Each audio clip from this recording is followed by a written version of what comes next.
चलो सुनो, ठीक है। अब सुन लो, अब शांति से, अब बंद हो जाओ। देख अभी गधा अभी भी पंचायत ठोकने में लगा। ठीक है भाई, आज ये पूरी तरह हो जाएगा वो, ठीक है। हाँ, अब क्वेश्चन समझना। हाउ मतलब कैसे, कैन मतलब सकता है, और बन का मतलब होता है कोई भी, बिकम मीन्स बनना, अ साइंटिस्ट एक वैज्ञानिक, एन इकोनॉमिस्ट एक अर्थशास्त्री, अ हिस्टोरियन एक इतिहासकार, date date dash question mark. मतलब कोई भी पोस्ट यहाँ पर हो सकती है, कोई भी बैकग्राउंड को यहाँ पर रिप्रेजेंट किया जा सकता है। वो ये पूछ रहा है कि चाहे कोई साइंटिस्ट बनना चाहे, चाहे कोई इतिहासकार बनना चाहे, चाहे कोई इकोनॉमिस्ट बनना चाहे, वो कैसे बन सकता है।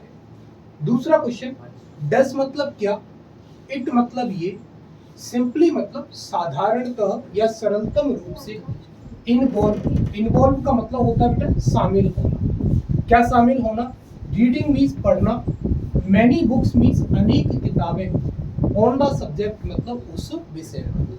अगर आप हिस्ट्री पढ़ना चाहते हैं तो क्या जो हिस्टोरियन बनने के लिए हिस्ट्री से रिलेटेड कई सारी किताबें पढ़ना जरूरी है। क्या आप साइंटिस्ट बनना चाहते हैं तो साइंस से रिलेटेड कई सारी बुकों का पढ़ना जरूरी है। क्या आप इकोनॉमिस्ट बनना चाहते हैं तो इकोनॉमी से रिलेटेड कई सारी बुकों का पढ़ा जाना इसमें शामिल होता है कि नहीं होता। डज मतलब क्या, इट मतलब इसमें, इन्वॉल्व मतलब शामिल होता है, ऑब्जर्विंग, ऑब्जर्विंग का मतलब होता है किसी चीज को अवलोकन करना, है ना, वो सोख लेने वाला अवशोषण होता है। ऑब्जर्व का मतलब देखना, बड़ी बारीकी से चीजों को निगरानी में रखना। थिंकिंग सोचना या क्या करना, विचार करना। एंड डूइंग और करना, क्या करना, एक्सपेरिमेंट्स मतलब प्रयोग। क्या इसमें प्रयोग करना, किसी चीज को गहराई से सोचना और फिर किसी चीज का ऑब्जर्वेशन करना, क्या ये सब चीजें भी किसी चीज के बनने के लिए आवश्यक या जरूरी होती है कि नहीं होती। तो हमने कहा रीडिंग ऑफ बुक्स, किताबों को पढ़ना, इज इम्पोर्टेंट, महत्वपूर्ण है, फॉर बिकमिंग अ साइंटिस्ट। चाहे वैज्ञानिक बनने की बात हो, चाहे इकोनॉमिस्ट बनने की बात हो, चाहे हिस्टोरियन बनने की बात हो, किताबों का पढ़ना बहुत ज्यादा क्या है, इम्पोर्टेंट या जरूरी है। हाउएवर, हाउएवर का मतलब क्या होता है, हालांकि। क्या होता है, हालांकि।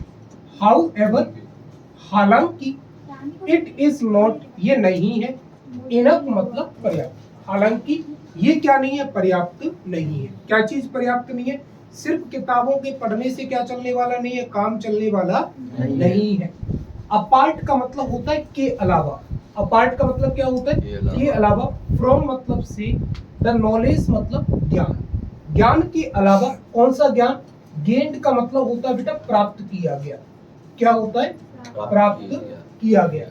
फ्रॉम बुक्स मतलब किताबों से, किताबों से प्राप्त किए गए ज्ञान के अलावा। बन मतलब हर किसी को, मस्ट भी होना चाहिए, एबल टू थिंक सोचने लायक, इंडिपेंडेंटली मतलब होता है स्वतंत्र रूप से। किताबों से प्राप्त किए गए ज्ञान के अलावा हर किसी को इतना एबल होना चाहिए, इतना काबिल होना चाहिए कि वो स्वतंत्र रूप से या फ्रीली तरीके से क्या कर सके, चीजों को सोच सके। आगे फिर हमने दिया यस हाँ, बन मतलब हर किसी को या प्रत्येक को, ऑल्सो मतलब भी, रिक्वायर्स का मतलब क्या होता है भाई, जरूरत होना, हर किसी को जरूरत होती है। ए मतलब एक, कीन का मतलब होता है भाई, कीन का मतलब होता है अत्यधिक बोल दो, है ना, या क्या बोल सकते हैं, उत्सुक होता है। वैसे कीन का मतलब क्या होता है, उत्सुक। अब उत्सुक इंटरेस्ट तो नहीं होता, उत्सुक रुचि तो नहीं होती, क्या बोल सकते हैं अपन, ज्यादा रुचि बोल सकते हैं। क्या बोल सकते हैं, कीन इंटरेस्ट, ज्यादा रुचि। इन ऑब्जर्विंग मतलब अवलोकन करने में, थिंकिंग सोचने में, एंड डूइंग एक्सपेरिमेंट्स और प्रयोग करने में, एंड गेन और प्राप्त करना। गेन का मतलब क्या होता है, प्राप्त करना। एज मच जितना ज्यादा, प्रैक्टिकल नॉलेज, प्रैक्टिकल नॉलेज मतलब प्रायोगिक ज्ञान, एज पॉसिबल जितना संभव हो सके। और उतना हमें प्रैक्टिकल नॉलेज लेना है जितना प्रैक्टिकल नॉलेज संभव हो सकता है टू बी सक्सेसफुल, सफल होने के लिए इन देयर फील्ड्स, मतलब अपने अपने क्षेत्र में। और प्रत्येक को अपने अपने क्षेत्र में सफल होने के लिए ये चीज जरूरी है कि वो किताबी ज्ञान के अलावा उस फील्ड से रिलेटेड क्या निकाले भाई, प्रैक्टिकल नॉलेज जितनी ज्यादा पॉसिबल हो सकती है उतनी ज्यादा वो उस फील्ड की क्या निकाले, प्रैक्टिकल नॉलेज निकालने की क्या करे, कोशिश करे। इस क्वेश्चन में कोई परेशानी भाई साहब? हाँ, आसानी से हो जाएगा यार, देखने में बड़ा है, लैंग्वेज बहुत इजी है इसकी, ठीक है। अब चलेंगे, वैसे तो ये करा दिया, फिर समझ लो इसको। व्हाट मतलब क्या, आर मतलब है द क्वालिटीज, मतलब विशेषताएं। वो क्या विशेषताएं हैं that go into the making of a scientist, जो एक वैज्ञानिक बनने के लिए आवश्यक या जरूरी होती है। तो हमने लिखा द 3 एसेंशियल क्वालिटीज, 3 आवश्यक विशेषताएं दैट मेक अ साइंटिस्ट, जो क्या बनाती है, एक वैज्ञानिक बनाती है। कौन कौन सी है? ए फर्स्ट रेट माइंड, ये हमारा क्या था, पहला पॉइंट था। अब फर्स्ट रेट माइंड का मतलब क्या होता है, अव्वल दर्जे की उसकी क्या हो, बुद्धि हो, मतलब पढ़ने में बहुत अच्छा होना चाहिए। दूसरी बात, द प्रेजेंस मतलब उपस्थिति ऑफ क्यूरियोसिटी, क्यूरियोसिटी का मतलब क्या होता है, उत्सुकता, उसके अंदर क्या हो भाई साहब, उत्सुकता हो। एंड और द विल मतलब इच्छा, ये हेल्पिंग वर्ब होती है, नाउन की तरह जब ये बिहेव करेगी तो इसका मतलब होता है इच्छा। एंड द विल और इच्छा टू डू द बेस्ट, सर्वश्रेष्ठ करने की, एंड विन और जीतने की। अगर किसी के अंदर सबसे अच्छा करने की और जीतने की क्या है, क्यूरियोसिटी है, अव्वल दर्जे की उसके पास बुद्धि है, तो चांसेस हैं कि वो बंदा क्या बन जाएगा, साइंटिस्ट बन जाएगा। अगला क्वेश्चन, वाई मतलब क्यों, डिड रिचर्ड मतलब रिचर्ड ने, लूज का मतलब क्या होता है भाई, खो देना या कम कर देना, इंटरेस्ट मतलब रुचि, इन मतलब मैं, टैगिंग का मतलब होता है किसी चीज को टांगना, क्या होता है, टांगना। एंड या इसका मतलब क्या बोल सकते हो आप, पकड़ना। बटरफ्लाइज मतलब तितलियों को, किसने भाई, रिचर्ड ने तितलियों को पकड़ने में इंटरेस्ट कम क्यों कर दिया। या दूसरा क्वेश्चन किस तरीके से आ सकता है, अरे वही तो क्वेश्चन है यार, वही क्वेश्चन है, बस रिचर्ड की जगह क्या कर दिया भाई, एग्रीड कर दिया है, बस और कुछ नहीं, सेम क्वेश्चन है, तो लिखने की भी कोई जरूरत इसको थी नहीं। तो रिचर्ड मतलब रिचर्ड ने रेज्ड, अब रेज्ड का मतलब भाई कई सारे मतलब होते हैं। रेज्ड का मतलब पालन पोषण करना भी होता है, रेज्ड का मतलब किसी को पकड़ना भी होता है, और रेज्ड का मतलब होता है उठाना या खड़ा करना। तो रेज्ड मतलब रेज्ड ने, सॉरी रिचर्ड मतलब रिचर्ड ने, रेज्ड का मतलब इकट्ठी की या पाली, ऐसे बोल सकते हैं आप, थाउजेंड्स ऑफ बटरफ्लाइज, हजारों तितलियां। रिचर्ड ने क्या पाली भाई, हजारों तितलियां पाली। टैग्ड देम, और उनको क्या कर दिया, टैग कर दिया। अब यहाँ रेज्ड का मतलब पालना नहीं होगा, यहाँ रेज्ड का मतलब आप जुटाना करो, क्या करो, जुटाना, या क्या करना, इकट्ठा करना। जैसे फंड क्या करते हैं, रेज करते हैं, है ना, फंड इकट्ठा करते हैं, चंदा इकट्ठा करते हैं। तो यहाँ रेज्ड का मतलब क्या है, जुटाना या क्या करना, इकट्ठा करना। तो रिचर्ड ने इकट्ठी की थाउजेंड्स ऑफ बटरफ्लाइज, हजारों तितलियां। टैग्ड देम, और उनको क्या कर दिया भाई, टैग कर दिया। एंड रिलीज्ड देम, और उनको क्या कर दिया, छोड़ दिया, है ना। टू स्टडी, क्यों छोड़ दिया, टू स्टडी अध्ययन करने के लिए। देयर मतलब उनकी, माइग्रेशन का मतलब क्या होता है भाई साहब, पलायन, क्या होता है, पलायन। बट लेकिन, सून मीन्स जल्द ही लॉस्ट इंटरेस्ट, उसने रुचि खो दी। बिकॉज क्योंकि, ओनली 2 मतलब सिर्फ 2 ऑफ हिज टैग्ड बटरफ्लाइज, उसकी जो इकट्ठी उसने जो बटरफ्लाई की थी उनमें से सिर्फ 2 बटरफ्लाई वर रिकैप्चर्ड। कैप्चर्ड का मतलब होता है किसी चीज को कैद करना या पकड़ना, और रिकैप्चर्ड का मतलब होता है दोबारा से पकड़े जाना। एंड दे हैड ट्रेवल्ड, और उन दोनों ने यात्रा की थी, ओनली 75 मील्स, सिर्फ 75 मील की दूरी उन्होंने क्या की थी, तय की थी। अगर याद हो तो एक क्वेश्चन लिखाया था, the travels of monarch x book पढ़ने के बाद उसका इंटरेस्ट किस में बढ़ गया था भाई, बटरफ्लाइज की माइग्रेशन को स्टडी करने में। अब इसी चीज में इंटरेस्ट होने की वजह से उसने हजारों तितलियां क्या की, इकट्ठी की, उनको टैग्ड किया। टैग्ड का मतलब यार टांगना भी नहीं है, टैग्ड का मतलब है कोई टैग लगाना, कोई चिन्ह उनके ऊपर निशानी लगाना, तभी तो पहचान कर पाएगा कि उसकी कौन सी है। तो जब उसने उनको टैग कर दिया और फिर बाद में उनको छोड़ा कि ये कहाँ तक उड़ने जाती है, तो जो हजारों उसने तितलियां छोड़ी थी ना, उन हजारों तितलियों में से सिर्फ वापस 2 तितलियां पकड़ी गई, और वो 2 तितलियां उसे कितनी दूरी पर मिली थी, 75 मील की दूरी पर मिली। और इसी वजह से निराश होकर के उसने क्या कर दिया, उस चीज में इंटरेस्ट ही क्या कर दिया, कम कर दिया। क्या कह रहे थे? हाँ और क्या, तो फिर कहाँ से पकड़ के लाए? अरे बस 2 मिनट और, अभी कहाँ कौन 2 बटरफ्लाई?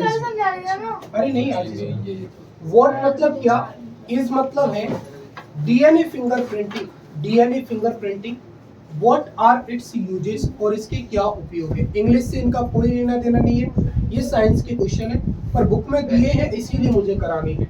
तो डीएनए फिंगरप्रिंटिंग क्या है?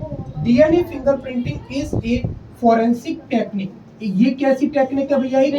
विदेशी टेक्निक है, यूज्ड टू, जिसका उपयोग किया जाता है, आइडेंटिफाई, पहचान करने में, इंडिविजुअल्स, किसकी पहचान करने में? इंडिविजुअल्स की, किसी व्यक्ति विशेष की, बाय कैरेक्टरिस्टिक्स, किसके द्वारा? कैरेक्टरिस्टिक्स, उनके गुण या विशेषता, ऑफ देयर डीएनए, मतलब उनके डीएनए के द्वारा। भाई कोई व्यक्ति विशेष किससे रिलेट करता है, इसकी पहचान करने के लिए उनके डीएनए की क्या की जाती है, पहचान की जाती है। इट इज यूज्ड, इसका उपयोग किया जाता है, इन पेरेंटेज टेस्टिंग, किसमें यूज किया जाता है इनका? पेरेंटेज के, और किसके माता पिता की ये संतान है या इसके माता पिता कौन है। इट इज ऑल्सो यूज, इसका उपयोग किया जाता है, इन क्रिमिनल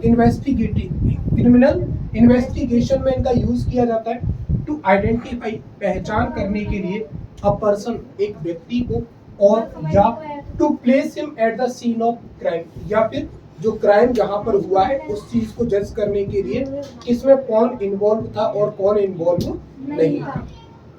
दूसरा क्वेश्चन, हाउ मतलब कैसे, डू हनी बीज मतलब मधुमक्खियां, आइडेंटिफाई, पहचान करती हैं, डियर हनी कॉम्स, अपने छत्तों की, मधुमक्खियां जो है ना अपने छत्तों की पहचान कैसे करती हैं। तो हमने कहा हनी बीज हैव सिग्नलिंग केमिकल्स। हनी बीज में क्या होता है भाई साहब? सिग्नलिंग क्या होता है? केमिकल होता है, एक सांकेतिक क्या होता है? रसायन होता है, जब ये उसको रिलीज करती है। दे लीव, वे छोड़ती जाती हैं, ट्रेल्स, ट्रेल्स का मतलब होता है भाई पीछे कोई एक जैसे कोई वो जब रॉकेट वगैरह उड़ता है ना, तो पीछे जो धुएं की जो बन जाती है लेंस सी, उसको क्या बोलते हैं? ट्रेल्स बोलते हैं। तो मधुमक्खियां क्या छोड़ती जाती है? पीछे एक ट्रेल सी छोड़ती जाती है। फॉर फेलो हनी बीज, मतलब उनको जो पीछे जो उनकी जो साथी, फेलो का मतलब होता है साथी, हनी बीज के लिए क्या छोड़ती जाती है? वो एक सिग्नलिंग केमिकल छोड़ती जाती है, सो दैट, ताकि दे कैन रीच, वे पहुंच सके, डियर हनी कॉम्ब, मतलब अपने अपने छत्ते पर। नहीं तो कोई मधुमक्खियां किसी दूसरे के छत्ते पर पहुंच जाएगी, किसी दूसरे की किसी दूसरे पर, अपने अपने पर कैसे पहुंचेंगी? उनमें एक सिग्नलिंग केमिकल होता है, जब वो एक गुजरती है तो उसके पीछे वो केमिकल रिलीज होता जाता है, और उसी केमिकल की गंध की वजह से वो उसको क्या करती जाती है? फॉलो करती जाती है। अगला क्वेश्चन है कि why does rainfall in drops. Rainfall का मतलब होता है बेटा बारिश होना, क्या होना? बारिश होना, और इन ड्रॉप्स का मतलब होता है बूंदों के रूप में। बारिश जो होती है वो बूंदों के रूप में क्यों होती है? तो हमने कहा रेनफॉल इन ड्रॉप्स, बारिश किसमें होती है? बूंदों में होती है। एज, क्योंकि, द ओनली सॉलिड थिंग, एकमात्र सॉलिड चीज, इन द एयर मीन्स हवा में, आर डस्ट पार्टिकल्स, क्या होते हैं? डस्ट पार्टिकल होते हैं, मतलब धूल के क्या होते हैं? कण होती है। अगर हवा में आप किसी चीज को देखने की कोशिश करोगे तो हवा में अगर कोई एकमात्र सॉलिड चीज है तो वो सॉलिड चीज क्या है बेटा? Dust particles. Water vapour, water vapour मतलब जो वाटर वेपर जो होता है पानी का जो होता है, यूजेस, उपयोग करते हैं, इट मतलब इसका, एज ए सेंटर, एक सेंटर के रूप में, of attraction, centre of attraction के रूप में इसका यूज करते हैं। व्हेन इट बिकम्स, जब ये बन जाता है टू हैवी मतलब बहुत भारी, मतलब ये जब बहुत ज्यादा भारी बन जाता है वो डस्ट पार्टिकल, तो जो वाटर वेपर जो होता है वो इसका सेंटर ऑफ अट्रैक्शन की तरह क्या करते हैं, यूज करते हैं। वाटर वेपर मतलब पानी की जो भाप जो होती है या पानी का जो भाप जो होता है। कंडेंसेस, कंडेंसेस का मतलब होता है बेटा सघन होना, सघन होने का मतलब होता है किसी एक जगह क्या हो जाना, इकट्ठा हो जाना। ऑन द डस्ट पार्टिकल, उस डस्ट पार्टिकल पर एज अ ड्रॉप, एक बूंद के रूप में, एंड फॉल्स ऑन अर्थ, और फिर पृथ्वी पर क्या कर जाते हैं, ये बरस जाते हैं। तो ये क्वेश्चन थे, कब सुनूंगा ये पूरा पार्ट ऐसा कंप्लीट और हो गया ये पूरा। टेस्ट का है उसको टेस्ट का परसों है बेटा। सर तो